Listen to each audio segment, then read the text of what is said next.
চল চায়া খেয়ে আসি। আরে না না, আমি খাবো না, ওসব ভালো লাগে না আমার, ওগুলো বাজে জিনিস। তোর ফেভারিট আছে? আরে না না, ধর, কে বললো তোকে? এমনিতেই ওগুলো বাসি তেল দিয়ে বানায়, আলু ফালু ভালো না, পুরনো আলু দেয়, চায়ের দুধ ফুটগুলো পুরনো, ওগুলো ঠিক জিনিস না, খাস না, ওসব ভালো না। চল লস্যি খাই।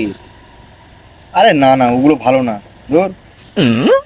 এমনি ওই সিঙ্গারার মধ্যে যে আলু থাকে, ওগুলো কবেকার বাসি আলু, তারপরে ওই ময়দা যেটা কখন মাখা থাকে তার ঠিক নেই, বাসি তেলে ভাজে।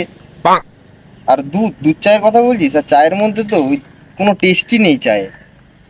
চায়ের মধ্যে আর কি বলবো তোকে, দুধটাও বাসি থাকে, জল দিয়ে ভরিয়ে রাখে, চিনি দেয় না, একদম বেকার ফালতু ভাই। ওসব খেলে কি হয় বলতো, পেটের মধ্যে অ্যাসিড তৈরি হয়, বুঝেছিস? এসব খাস না। চল দাদা আমি দিচ্ছি।